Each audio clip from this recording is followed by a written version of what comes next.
Hello friend, स्वागत है आपका अपने यूट्यूब चैनल में एक नई वीडियो के साथ। तो इस वीडियो में हम बात करने जा रहे हैं उत्तराखंड में वर्तमान में गतिमान बेसिक शिक्षक भर्ती के बारे में। तो पूरी जानकारी इस वीडियो में आप लोगों को देने वाले हैं, तो बने रहिएगा वीडियो में अंत तक। क्या कुछ इसमें नए अपडेट निकल करके आए हैं, सारा कुछ इस वीडियो हम आप लोगों को बताने वाले हैं। तो बात करें अगर बेसिक शिक्षक भर्ती से संबंधित, तो बेसिक शिक्षक भर्ती में पात्र अभ्यर्थी न मिलने पर 50% पद जो है वो पद रह सकते हैं खाली, यानी कि खाली रहने की संभावनाएं हैं। क्योंकि इसमें अगर बात करें तो अगर प्रदेश में रेगुलर डीएलएड अभ्यर्थियों की अगर संख्या की अगर बात करें, 685 इसमें आप लोगों को देखने को मिलेंगे। और अगर उनको भी मिलाएं बाहरी राज्य से जिन लोगों ने डीएलएड किया हुआ है, तो उनको भी अगर मिला करके देखें तो मात्र 1000 ही अभ्यर्थी बाहरी राज्य से डीएलएड अभ्यर्थी है। तो इन दोनों को अगर मिला दें तो दोनों को मिला करके लगभग 1650 के आसपास ही आप लोगों को जो बेसिक शिक्षक भर्ती में सम्मिलित अभ्यर्थी हैं उनकी संख्या देखने को मिलेगी। लेकिन वर्तमान में जैसे कि आप लोगों को पता है, लगभग 2906 पदों पर भर्ती प्रक्रिया हो रही है। 2906 पदों पर उत्तराखंड बेसिक शिक्षक भर्ती प्रक्रिया हो रही है। ऐसे में अब जैसे कि आप लोगों को पता ही है, पिछले साल जो बेसिक शिक्षक भर्ती से जो बीएड वाले हैं, बीएड अभ्यर्थियों को इससे बाहर किया गया था। और साथ ही साथ एनआईओएस डीएलएड वालों को भी इसमें बाहर किया गया था। तो ऐसे में अब इसमें सिर्फ और सिर्फ जो डीएलएड अभ्यर्थी है उन्हीं को इसमें मौका दिया जा रहा है, तो उन्हीं लोगों को इसमें पात्र ठहराया है सुप्रीम कोर्ट के द्वारा। तो ऐसी स्थिति में अब रेगुलर बीएड जो डीएलएड किए हुए अभ्यर्थी हैं उनकी संख्या 685 है, और बाहरी राज्य से जिन लोगों ने डीएलएड किया हुआ है उनकी संख्या 1000 है। तो इतने कम अभ्यर्थी मिल रहे हैं, तो लगभग 50 ही प्रतिशत जो पद हैं वो खाली इसमें रह जाएंगे। इतने ही पद इसमें भरे जाने हैं, और जितने खाली रहेंगे उनको भी नए सिरे से भरा जाएगा। और साथ ही साथ इस वीडियो हम बात करेंगे चतुर्थ श्रेणी कर्मचारियों की भर्ती से संबंधित।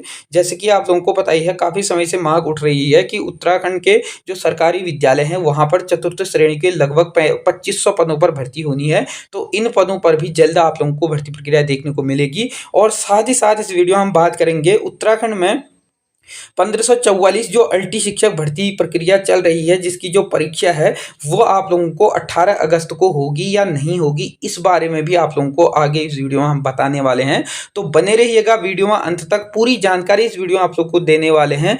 जो भी नए अपडेट्स निकल करके आए हैं वो सारा कुछ आप लोगों को इस वीडियो में देखने को मिल जाएगा। और अगर चैनल पे नए हैं या अभी तक आप लोगों ने हमारे चैनल को सब्सक्राइब नहीं किया है, तो साथ में चैनल को भी जरूर सब्सक्राइब कीजिएगा, ताकि इसी प्रकार के इन्फॉर्मेटिव वीडियो आप लोगों तक आसानी से पहुंच सके। इसके लिए आप लोग बेल आइकन को भी जरूर प्रेस कीजिएगा। और वीडियो अगर आप लोगों को अच्छी लगती है, इन्फॉर्मेटिव लगती है, तो इस वीडियो को ज़्यादा से ज़्यादा लोगों को भी शेयर जरूर कीजिएगा। तो बने रहेगा वीडियो में अंत तक, सारा कुछ इस वीडियो में हम बताने वाले हैं। क्या कुछ नए अपडेट निकल करके आए हैं, चाहे वो बेसिक शिक्षक भर्ती से संबंधित हो, चाहे वो अगर बात करें चतुर्थ श्रेणी कर्मियों से संबंधित हो, या चाहे अल्टी शिक्षक भर्ती से संबंधित हो, तो पूरी जानकारी आप लोगों को दी जाएगी। तो वीडियो में अंत तक बने रहिएगा। तो जैसे कि आजकल न्यूज़पेपर आप लोगों ने पढ़ ही लिया होगा, नहीं पढ़ा है तो नीचे हमारे टेलीग्राम चैनल का, टेलीग्राम ग्रुप का दोनों ही लिंक दिए हुए हैं। वहां से आप लोग हमारा Telegram channel, Telegram group join कर सकते हैं, जहां पे आप लोगों को रोज के रोज जो न्यूज़पेपर है वो देखने को मिल जाते हैं। साथ ही साथ आप लोगों को कोई भी नए अपडेट या नई जानकारी होती है तो जो वीडियो के माध्यम से हम लोग नहीं बना पाते हैं, तो तुरंत आप लोगों को हमारे जो टेलीग्राम ग्रुप है, टेलीग्राम चैनल है, वहाँ पे देखने को मिल जाते हैं। तो वहाँ से आप लोग हमारे टेलीग्राम ग्रुप और टेलीग्राम चैनल को भी साथ में ज्वाइन कर लीजिएगा, ताकि कोई भी क्वेरीज रहती है तो वहाँ से आप लोग उसको प्राप्त कर सकते हैं। तो जैसा कि आप लोग देख सकते हैं कि पद खाली रहे तो शेष पर नए सिरे से होगी भर्ती। यानी कि अगर पद खाली रहे तो शेष जितने बचेंगे, जैसे कि मैंने बताया है कि 50% ही पद भरे जा रहे हैं, अगर खाली रहेंगे तो नए सिरे से इसमें भर्ती की जाएगी। और अगर बात करें शिक्षक भर्ती की, तो पात्र अभ्यर्थी न मिलने से 50% जो पद है वह पद खाली रहेंगे, यानी कि खाली रह सकते हैं, ऐसा इसमें बताया गया है। तो क्या कुछ इसमें निकल करके सामने आया है, पहले उसको हम देख लेते हैं क्या कुछ इसमें कहा गया है। तो जैसा कि आप लोग देख रहे हैं कि प्रदेश में सरकारी प्राथमिक विद्यालय में सहायक अध्यापक यानी कि 2906 पदों पर चल रही जो भर्ती है, पद खाली रहे तो शेष पदों पर नए सिरे से भर्ती होगी। इसी साल दिसंबर तक भर्ती हो सकती है, यानी कि जो 50% पद इसमें अगर बच भी जाएंगे तो उस पर इसी साल जो है वो क्या होगी, भर्ती प्रक्रिया शुरू होने की संभावना है। पात्र अभ्यर्थी न मिलने से वर्तमान में चल रही भर्ती में 50% पद खाली रह सकते हैं। प्राथमिक विद्यालय में जो शिक्षकों की जो खाली पदों को भरने के लिए जो विभाग ने वर्ष 2020-21 में आवेदन मांगे थे, लेकिन जो शिक्षक भर्ती के कई जो पद हैं वो खाली रहे जाने से इन पदों पर जो है साथ ही नए पदों को भी शामिल किया गया था। यानी कि जो पुराने पद थे, पुराने पदों के साथ-साथ नए पदों को भी इस भर्ती में शामिल किया गया था। जैसे कि आप लोगों को पता ही है 2020 और 2021 में इसमें जो है वो आवेदन माँगे गए थे, लेकिन इस आधार पर भी इसमें क्या हुआ था कि जो पूरे पद थे वो नहीं भरे गए थे, क्योंकि ये मामला कोर्ट में चले गया था। उसके बाद इसमें भी नए पद भी इसमें शामिल कर दिए गए थे और विभाग की ओर से इसके लिए शनिवार को एक साथ ही सभी जिलों में जो है वो काउंसलिंग के बाद अगर बात करें तो जो अगस्त के महीने में काउंसलिंग के बाद 16 अगस्त को पात्र अभ्यर्थियों को नियुक्ति पत्र दिए जाने थे, लेकिन काउंसलिंग में पात्र अभ्यर्थी की कम संख्या में पहुंचने से जो विभाग का भी मानना है कि भर्ती के लिए 50% पद खाली रह सकते हैं। यानी कि जैसे कि आप लोगों को पता ही है 10 तारीख को यानी कि 10 अगस्त को इसमें सभी जिलों में 13 के 13 जिलों में एक साथ काउंसलिंग प्रक्रिया की गई थी, लेकिन ऐसे में जो अभ्यर्थी है वो पूर्ण रूप से वहां पर नहीं पहुंच पाए थे और जिस कारण से विभाग भी मान रहा है कि अब इसमें 50% जो पद हैं वो खाली रह जाएंगे, क्योंकि जैसे कि मैंने आप लोगों को बताया है कि इसमें डाइट डीएलएड और बाहरी राज्य से डीएलएड की संख्या भी अगर देखें तो वो पूर्ण इसमें नहीं कर पा रहे हैं। ऐसे में कहा गया कि शिक्षक भर्ती में उत्तराखंड के रेगुलर डीएलएड कर रहे चुके जो अभ्यर्थी हैं उनकी संख्या अगर देखें तो 650 उनकी संख्या है जो रेगुलर डीएलएड कर चुके हैं, जबकि उत्तराखंड के मूल ऐसे स्थानीय निवासी जो बाहर से डीएलएड हैं, यानी कि बाहरी राज्य से डीएलएड है, उनकी संख्या अगर बात करें तो करीब 1000 के आसपास ही उनकी संख्या भी है। ठीक हो गया, इनकी बाहरी राज्य वालों की संख्या भी 1000 ही है। बीएड और एनआईओएस डीएलएड अभ्यर्थियों को शिक्षक भर्ती से पहले ही बाहर किया जा चुका है। ऐसे में शिक्षक भर्ती में 50% खाली रह सकते हैं पद। ठीक हो गया, इनकी जो 50% पद हैं ऐसे में जो होंगे वो खाली रहेंगे, क्योंकि दोनों को भी अगर मिलाएं जो रेगुलर डीएलएड हैं बाहरी डीएलएड हैं तो लगभग 1500 से 1600 के आसपास ही आप लोगों को ये देखने को मिलेंगे। यानी कि दोनों राज्य से अगर डीएलएड की अगर बात करें जो बाहरी राज्य और यहाँ के उत्तराखंड निवासी हैं जो उनने रेगुलर डीएलएड किया है, तो ऐसे में जो है वो इसमें भर्ती जो है वो पूर्ण नहीं हो पाएगी। इनकी इसमें भी 50% पद, क्योंकि काफ़ी समय से ये भर्ती प्रक्रिया वर्तमान से ही विवादों में रही है। तो इसमें क्या कहा गया, शुरू से ही विवाद में रही है भर्ती। प्रदेश में शिक्षक की भर्ती में शुरू ही इसमें ही विवाद में रहा है। पूर्व में एनआईएस डीएलएड और बीएड अभ्यर्थियों के जो शिक्षक भर्ती में शामिल किया गया था, लेकिन पहले एनआईएस डीएलएड और फिर बीएड अभ्यर्थियों को भर्ती से बाहर किया गया है, जिस मामले में सुप्रीम कोर्ट तक पहुंचा था। इसका जो मामला है सुप्रीम कोर्ट तक पहुंचा था। अब पहले तो क्या होता था कि जो डीएलएड थे वो नहीं मिल पाते थे, जिस कारण से जो होता था कि जो बीएड वाले अभ्यर्थी थे उनको भी रखा जाता था। लेकिन ऐसे में अब जब वो बाहर हो गए हैं तो ऐसे में जो पद हैं वो खाली रह जाएंगे, क्योंकि यहाँ पर वर्तमान में जो है वो जो डीएलएड अभ्यर्थी है वो पूर्ण नहीं मिल पा रहे हैं। पूर्व में ही आवेदन कर चुके अभ्यर्थी भी शामिल हैं, यानी कि पूर्व में जो अभ्यर्थी ने इसमें आवेदन किए थे वो भी इसमें शामिल है। इसमें कहा गया है शासन की ओर से जारी आदेश के मुताबिक वर्ष 2020-21 में शिक्षक भर्ती के लिए आवेदन करने वाले जो अभ्यर्थियों को भी वर्तमान में चल रही जो भर्ती है में शामिल किया गया था। इसमें भर्ती को पूर्व में किए गए आवेदन के आधार पर भी शामिल किया गया था, यानी कि पूर्व में जो आवेदन किए गए हैं उनको भी इसमें आवेदन में के आधार पर भी उनको भी शामिल किया गया था। फिर भी इसमें जो पद हैं वो पूर्ण नहीं हो पा रहे हैं। और इसमें कहा गया है कि नियुक्ति पत्र देने से पहले लिया जाएगा शपथ पत्र, यानी कि जिस भी अभ्यर्थी की इसमें नियुक्ति हो जाती है तो उनको पहले इसमें शपथ पत्र लिया जाएगा। इसमें कहा गया है कि शिक्षक भर्ती में कुछ अभ्यर्थियों को नियुक्ति पत्र देने से पहले विभाग की उनसे शपथ पत्र लेगा। विभाग के प्रभारी निदेशक आर एल आर्या के मुताबिक जो है जिन अभ्यर्थी को शैक्षिक प्रमाण पत्र को लेकर विभाग को संदेह हो उनको नियुक्ति से पहले जो है वो शपथ पत्र लिया जाएगा। इनकी नियुक्ति से देने से पहले शपथ पत्र उनको लिया जाना है, ये इसमें कहा गया है।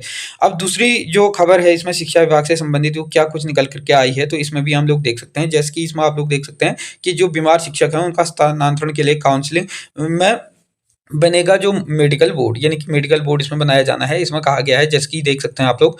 साथ ही साथ इसमें हम चतुर्थ श्रेणी भर्ती के बारे में भी बात करेंगे। तो इसमें कहा गया है कि राजकीय शिक्षक संघ में सम्मिलित स्वागत समारोह में शिक्षक एवं चिकित्सा जो मंत्री हैं यानी कि शिक्षा और स्वास्थ्य मंत्री डॉक्टर धन सिंह रावत ने कहा है कि बीमार शिक्षकों के लिए स्थानांतरण के लिए काउंसलिंग स्थल पर ही मेडिकल बोर्ड गठित जो है किया जाएगा। इनकी मेडिकल बोर्ड की इसमें गठन किया जाना है और लगभग 6,300 शिक्षकों का स्थानांतरण किया जा चुका है। साथ ही साथ उन शिक्षकों को लंबे समय से पदोन्नति नहीं हुई है उन्हें भी लाभ मिलेगा। इनकी जिनकी पदोन्नति नहीं हुई है उनको भी लाभ मिलेगा। शिक्षा मंत्री ने साथ ही साथ रुद्रप्रयाग जिले में त्रुटिपूर्ण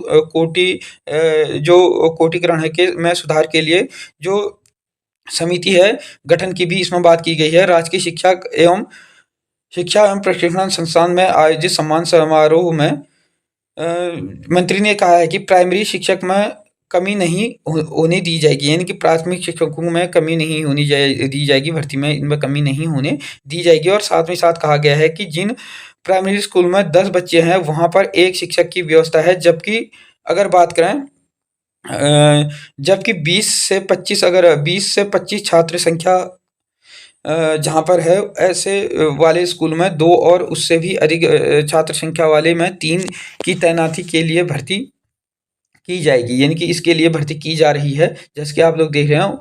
और उन्होंने कहा है कि एलटी में शिक्षकों की नियुक्ति प्रक्रिया जो है जारी है, यानी कि एलटी शिक्षक भर्ती की अगर बात करें इसमें नियुक्ति प्रक्रिया जो है जारी है। इससे संबंधित मैं आगे बताऊंगा आप लोगों को। और इसके अलावा उनके द्वारा कहा गया कि चतुर्थ विभाग में चतुर्थ श्रेणी के 2500 जो पद हैं उस श्रेणी पर भी नियुक्ति की जानी है, यानी कि 2500 पदों पर भी नियुक्ति की जानी है। और अंतरमंडलीय स्थानांतरण प्रक्रिया की में शुरू होगी, यानी कि अंतरमंडलीय जो स्थानांतरण प्रक्रिया होगी इसमें शुरू होगी। उन्होंने कहा है कि शिक्षक बीमार होने के कारण आवेदन पत्र भी मिल रहे हैं, यानी कि जिनको बीमार होने के आवेदन पत्र जो हैं वो भी मिल रहे हैं। और साथ ही साथ इनमें कहा गया है कि काउंसलिंग स्थल पर भी मेडिकल बोर्ड गठित किया जाना है। ऐसे में आवेदन मेडिकल बोर्ड विचार करेगा और समारोह में विभाग जो विधायक हैं भगत सिंह जो चौधरी हैं जिला पंचायत अध्यक्ष इसमें शामिल थे, राजकीय जो शिक्षक संघ के अध्यक्ष नरेश कुमार जी हैं वो भी इसमें शामिल थे। और साथ ही साथ इसमें और लोग भी इसमें शामिल रहे थे, इनके द्वारा इसमें विचार विमर्श किया गया। अब हम बात करते हैं सबसे पहले एलटी शिक्षक भर्ती की। तो एलटी शिक्षक भर्ती की अगर बात करें तो जैसे कि आप लोगों ने देख ही लिया होगा, ग्रुप में हम लोगों ने डाल ही दिए थे कि इसमें जो एलटी शिक्षक भर्ती 18 तारीख को जो होनी है वो तो होगी ही होगी। क्यों? क्योंकि इसमें विभिन्न जिलों में सभी शिक्षा अधिकारियों सभी डीएमओ को आदेश जा चुके हैं, परीक्षा केंद्र से संबंधित भी आदेश जा चुके हैं। जैसे कि सभी लोग 8 अगस्त के जो हाईकोर्ट का आदेश था उसके आधार पे सभी लोग इसमें भ्रांतियां फैली हुई थी कि क्या ये नवंबर में डेट चली गई है तो इसमें एलटी शिक्षक भर्ती भी बाद में होगी। तो ऐसा कुछ नहीं है।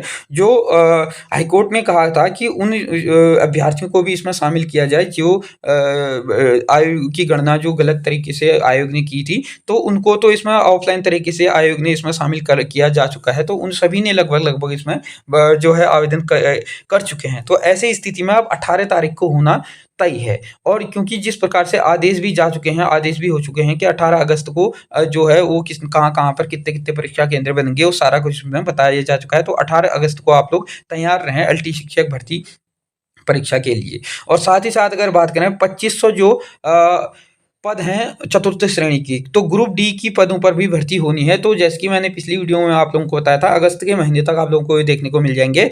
तो इस महीने लास्ट या पहले तो हो जाना था इसमें, क्योंकि इसमें गुप्त सूत्रों के हवाले से ये भी पता चला था कि इसमें जो टेंडर है वो हो चुका है। तो अब कितना हुआ है कितना नहीं हुआ है तो देखने वाली बात है। लेकिन इस महीने लास्ट तक आप लोगों को चतुर्थ श्रेणी भर्ती भी देखने को मिल जाएगी। इनकी 2500 पदों पर ये भर्ती प्रक्रिया भी देखने को मिलनी जा रही है। तो जैसे ही कोई नए अपडेट नई जानकारियाँ देखने को आती हैं मिलने को आती है तो आप लोगों को हमारे चैनल के माध्यम से देखने को मिल जाएंगे। तो इसके लिए आप लोगों को हमारे चैनल को सब्सक्राइब करना होगा और बेल आइकन को भी साथ में जरूर प्रेस कीजिएगा। वीडियो अच्छी लगती है, इंफॉर्मेटिव लगती है तो इसको लाइक भी साथ में जरूर कीजिएगा और वीडियो को ज़्यादा से ज़्यादा लोगों को भी शेयर जरूर कीजिएगा। धन्यवाद।